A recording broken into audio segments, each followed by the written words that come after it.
du jardin, il était ballonné, tellement ballonné comme une femme enceinte qui est à terre. Nous sommes partis chez la première femme, elle était une voyante, en même temps guérisseuse. On a dit que l'enfant allait des deux côtés, et chaque côté on a fait 15 000. On a fait ce qu'on pouvait, on a soigné. Je n'ai pas fini, je suis reparti au village pour les vacances. Arrivé là-bas, l'enfant est tombé malade. L'enfant était devenu plus qu'un blanc. Je ne sais pas comment je vais appeler le genre là. On sont partis à notre prophète, à notre village, il dit qu'il était prophète. Même temps aussi, comme le dit, il était guérisseur. Arrivé là-bas, il dit que non, c'est l'enfant, il a le goût. Il a fait ce qu'il pouvait. L'enfant s'est levé. Il y a 2 semaines après, l'enfant a encore été ballonné. C'était vraiment difficile. Comme je suis si faible que j'étais, tellement je suis toujours en train de pleurer. Je dis, Dieu, qu'est-ce que ne va pas? Si tu veux prendre l'enfant, prends-le, arrête de le faire souffrir. On a encore parti un autre monsieur, il dit le goût. Mais il fallait qu'on parte au jour à 5 heures. Qu'on cherche le crabe rouge. On dépose sous son ventre le crabe mort, le pot, pour qu'il puisse guérir. Subitement, les problèmes ont commencé entre Cyril, ma tante, ma famille. Un jour comme ça, il me dit que Lorraine, alors à l'église, il dit que tu m'amènes. Il me dit que non, c'est une église de Pentecôte. Et que, ah pardon, laisse-moi tranquille avec l'histoire de l'église réveillée, parce que ces gens-là ne font rien pour rien. Si tu veux, ils veulent t'aider, ils vont t'aider parce qu'ils veulent de l'argent, parce que c'est ce qu'on dit. Il a dit que non, pas. Je me suis levé, il a dit l'enfant, ils sont partis. Je n'ai pas regardé un prophète. Parce que tellement qu'il était agité, il sautait, non, il était actif. Il s'est dit, ah, il va chercher qui, comme ça, pour prier sur mon fils. Là, Dieu est venu. Il m'a demandé, ma fille, ma fille, est-ce que tu crois que ton fils peut guérir? J'ai répondu, comme ça. J'ai dit, oui, papa, je crois. Il a prié sur l'enfant. Ça va qu'avec ça, pour l'école. Il a prié sur l'enfant. Il m'a dit, l'enfant est guéri, j'appelle. Depuis un jour, l'enfant, son ventre ne fait que baisser. Parce qu'on ne devait pas faire une semaine sans qu'il n'ait le palu.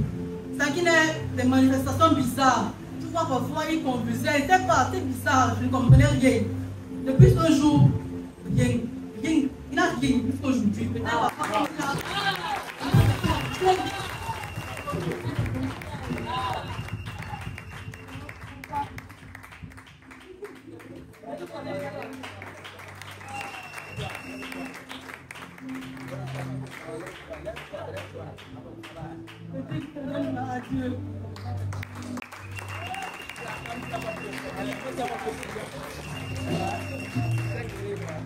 Alléluia.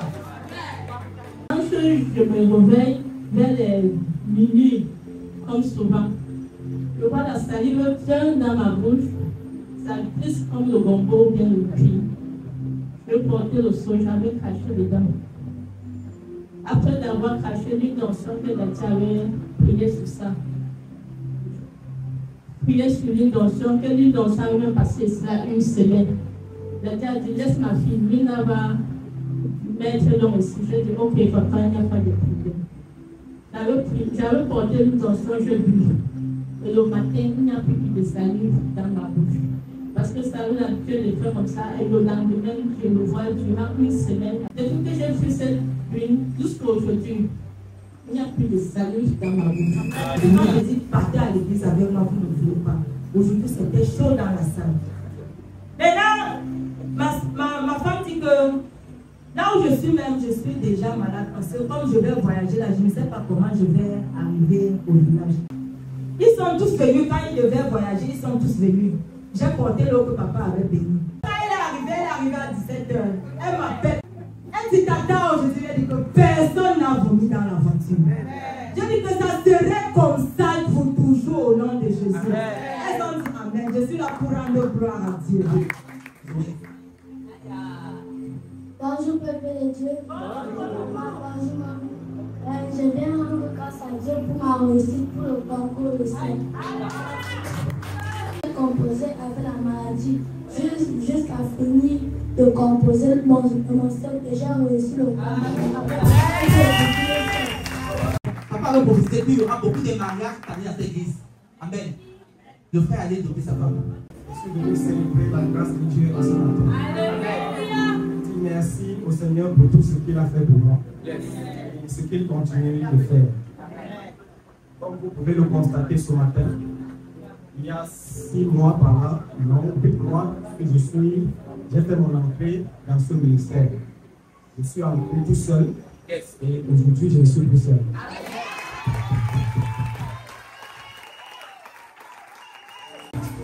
En fait, la semaine du vendredi, là où papa a prêché sur le ministère du Saint-Esprit, je pense que c'était le lundi. Je me suis levée en journée, quand j'ai pu me préparer, je me suis reposée. Le temps je me suis réveillée, j'ai ressenti une douleur atroce sur mon genou au niveau de la rotule. Je me faisais extrêmement mal. Aujourd'hui à l'église, papa est en train de prêcher sur le ministère du Saint-Esprit. Il prêchait. Mon genou, quand il parlait, mon genou était en train de vibrer à l'intérieur. Maintenant, au moment là où il a commencé à prier, moi j'étais en train de...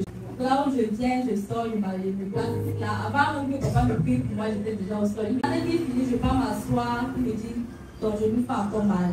Il tape comme ça, il dit, hey, vrai. Donc, la douleur est complètement passée. Maintenant, mon deuxième témoignage concerne mon examen. J'ai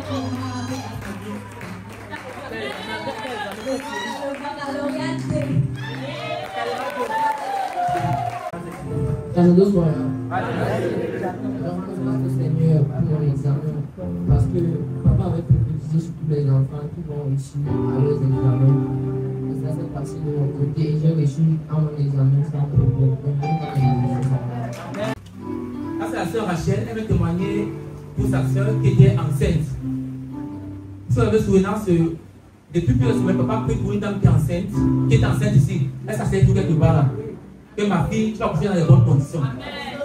Je témoigne de la part de ma petite soeur parce qu'elle est venue ici après 3 mois.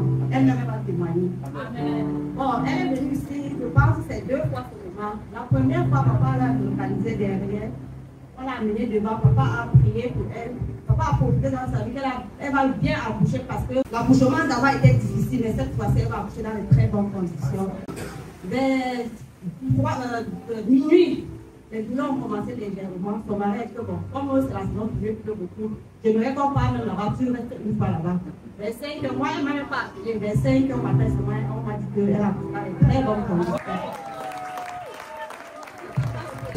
Un jour dont je ne maîtrise plus le jour, je suis allée faire mon versement.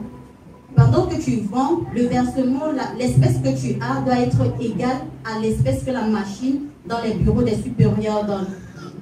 Moi, je suis partie avec un surplus. Quelques jours plus tard, j'avais voyagé, j'ai pris le rôle d'une hôtesse.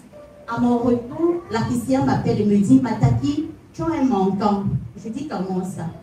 Elle me dit, mardi, tu as travaillé, c'était le 9, et c'était un manquant. Je dis, non, j'ai eu un surplus. Et alors, j'ai dit, Seigneur, je te confie tout. On allait regarder les caméras. Figurez-vous qu'on n'a pas vu la vidéo qui me concernait. La vidéo qui me concernait, on a vu tout le monde du jour, mais on ne m'a pas vu. Jusqu'à aujourd'hui, ça fait pratiquement 1 semaine, on n'a pas retrouvé la vidéo. Je veux dire à quelqu'un que Dieu peut s'aimer la confusion dans le temps de vie. Parce qu'un dimanche du 1er, papa enseignait sur le donné. Et subitement, après 2 semaines, j'étais derrière. Ma maman est venue me saluer comment j'avais voyagé. Le Saint-Esprit m'a dit, bénis maman. J'ai mis ma main dans ma poche, j'ai béni la maman. Mes frères et sœurs, l'argent qui était en moi, c'était un argent que je devais donner en bourse. Et qu'en voyageant, j'ai donné à l'enfant, elle a transféré à une autre personne. Dès que j'ai fait ces gestes, je rentre, j'appelle la personne que j'ai pris ton argent, mais c'est peu. Je voulais moi-même venir faire mes achats. Elle m'a dit, ne te tords pas, reste tranquille, je veux faire les achats. S'il vous plaît, quand j'ai dit j'ai trop fait les achats, j'ai fait au moins 150 000. Mais elle m'a fait les achats de 500 000. Hier, j'ai reçu la présence de mon papa dans ma boutique. Et papa a dit que ma fille, je suis venue prier dans ta boutique. Alors quand papa voulait prier, il a dit à mes filles, fermez la porte. On a fermé la porte. Et papa a commencé la prière. Après, on a entendu comment quelqu'un bousculait la porte, cognait. C'est une cliente à moi. Ma fille ne voulait même pas ouvrir. J'ai fait signe d'aller ouvrir parce qu'elle secouait vraiment la porte. Alors, ma fille allait ouvrir, elle est entrée. Quand papa a commencé à prier, relâcher, elle s'est tenue là aussi et puis elle répondait Amen, Amen. Alléluia. Et après, quand papa a fini la prière, elle a dit un grand Amen. Elle a dit que vraiment, tout ce que Dieu fait est bon. Amen. Et je n'ai pas compris pourquoi. Papa est parti avec maman. Ma fille m'appelle. Ma fille me dit que il y a Madame Galou qui veut te parler. Elle t'appelle, ça ne passe pas. Je dis que oui, là où nous sommes actuellement, il y a un problème de réseau. Elle me dit qu'elle est revenue à la boutique parce que ça faisait 3 jours qu'elle avait des problèmes avec son mari. Et son mari même a menacé de partir de la maison. Mais quand papa a prié comme ça, elle est rentrée à la maison. Et son mari évitait de rester à la maison. Mais elle est rentrée, elle a trouvé son mari. Et son mari l'avait acheté un paquet de chocolat Ferrero Rocher. Il lui a demandé les excuses. Et puis son mari a dit que tu veux que je t'offre quoi. Et elle a dit qu'un homme de Dieu a prié dans une boutique où elle était. Elle a dit à son mari qu'on va aller chez Lorraine et je veux prendre quelque chose là-bas, tu vas payer. C'était un mercredi, on sont venus ici à l'intercession. Maman Foumi m'a demandé de nettoyer le nid de l'été. J'ai nettoyé tout le côté. Lorsque je suis descendu, mon pied ne voulait pas toucher ça. Au moins pendant 5 minutes de silence. Après, l'enfant est passé, je suis encore, j'ai nettoyé de l'autre côté. Je prends la direction de la maison. C'est la voix qui me parle. Comme tu es monté sur le tel de mon loin, l'onction qui coule dans ta vie coulera partout où tu pars. Lorsque je suis arrivé à mon lieu de commerce, la voix est encore revenue. Comme ton pied a foulé la plate de l'hôtel de mon loin, tu expérimenteras quelque chose. Bien aimé, je ne veux pas vous mentir, je suis à plus d'1 200 000 par semaine. Je vends quoi? Je vends les arachides et le coquille, un peu de tout. Je me souviens, papa priait pour tout le monde une fois et quand il fallait prier pour moi, j'étais la dernière personne pour qui il a prié. Il a dit reçois les finances. Et bon, j'ai reçu les finances. Et je pense la semaine passée, j'ai épargné de l'argent, j'ai décidé d'épargner ça dans une application. Pourquoi? Parce que quand c'est dans mon compte d'épargne bancaire, bon, c'est gratuit pour nous les employés, donc je peux retirer ça quand je veux. Et je voulais le mettre dans une application parce que ça sera plus compliqué. Je me réveille et puis j'essaie un peu de voir encore si mon argent est dedans. Ce n'est pas seulement dedans, mais c'est bien dedans. C'était tellement dedans que je me suis retrouvé avec le double de ce que j'en ai.